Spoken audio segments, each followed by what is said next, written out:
नमस्कार, बोल आजाद न्यूज में हम आपका स्वागत करते हैं। आइए देखते हैं आज के जिल्हा परिषद उर्दू शाळांतील रिक्त शिक्षक पदे तात्काळ भरावीत, शिक्षण अधिकाऱ्यांना निवेदन। बुलढाणा, बोल आजाद न्यूज। जिल्ह्यातील जिल्हा परिषदेच्या उर्दू माध्यम शाळांमध्ये मोठ्या प्रमाणात शिक्षकांची पदे रिक्त असल्याने विद्यार्थ्यांचे प्रचंड शैक्षणिक नुकसान होत आहे। या गंभीर परिस्थितीवर तातडीने उपाययोजना कराव्यात, या मागणीसाठी आज जिल्हा परिषदेच्या शिक्षण अधिकाऱ्यांना निवेदन देण्यात आले। यावेळी ॲडव्होकेट वसीम कुरेशी, अब्दुल बाबा हसन, आबिद कुरेशी, सय्यद वसीम आदी मान्यवर उपस्थित होते। निवेदनात नमूद करण्यात आले की पवित्र पोर्टलवर जाणून बुजून रिक्त पदांची नोंदणी करणाऱ्या शिक्षण अधिकाऱ्यांविरुद्ध कायदेशीर कारवाई करण्यात यावी। आरटीई कायदा 2009 च्या कलम 25 नुसार पटसंख्यानुसार शिक्षकांची नेमणूक करणे आवश्यक असून शासन निर्णय दिनांक 13 एप्रिल 2018 चा भंग होत आहे।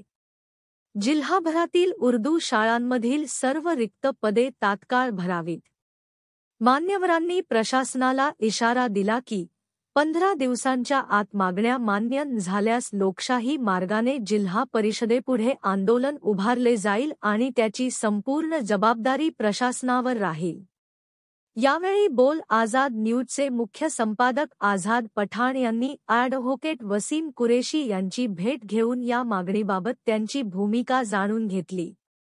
वकील साहब, आपण पवित्र पोर्टल उर्दू माध्यमिक शाळेच्या मागण्यासाठी एक निवेदन दिलेले आहे, त्यात आपल्या काय मागण्या आहे? मागील काळात पवित्र पोर्टलच्या माध्यमातून संपूर्ण महाराष्ट्रात जे शिक्षक भरती झाली त्यामध्ये उर्दू जिल्हा परिषदेच्या जे शाळा आहे त्या शाळांमध्ये शिक्षकांच्या भरतीत मोठा घोळ झालेला आहे, हा आमचा आरोप आहे। कारण मागील फेज 1 आणि फेज 2 मध्ये ज्या रिक्त जागा दाखवल्या गेल्या ते अपुऱ्या आहेत।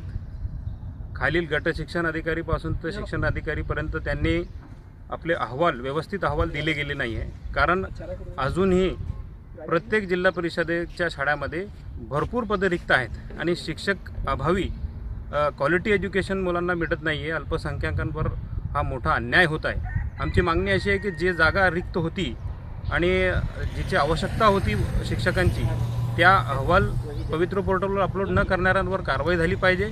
तात्काळ शिक्षकांची भरती आरटीईच्या कायद्यानुसार झाली पाहिजे, आरटीई 2009च्या नियमानुसार झाली पाहिजे आणि अल्पसंख्याक समाजाला फुलोमध्ये आणण्यासाठीचा एक प्रयत्न शासनाने ऑलरेडी जे कायदे झालेले आहेत, जे GR आहेत त्याची अंमलबजावणीसुद्धा केली पाहिजे। नवीन आम्हाला काही नको आहे, फक्त आरटीईच्या 30-30चा जो एक रेशो आहे, 30 विद्यार्थ्यांवर एक शिक्षक, अशी आमची मागणी आहे की ताबडतोब हा शिक्षकांची संपूर्ण महाराष्ट्रात जिल्हा परिषदच्या शाळा असेल, नगरपालिकेच्या असेल, महानगरपालिकेच्या असेल, इतर कोणत्याही स्थानिक संस्थेच्या असेल, प्रत्येक शाळेत पवित्र पोर्टलच्या माध्यमातून आपण भरावे, परंतु पटसंख्येनुसार भरा आणि आरटीईच्या नियमानुसार भरा, अशी एक मागणी आम्ही निवेदनात नमूद केली आहे। जर आमच्या मागण्या पूर्ण नाही झाल्या तर महाराष्ट्रभरात आम्ही या मागणीला घेऊन आंदोलनसुद्धा करणार आहोत, अशी मागणी आम्ही निवेदनात केलेली आहे।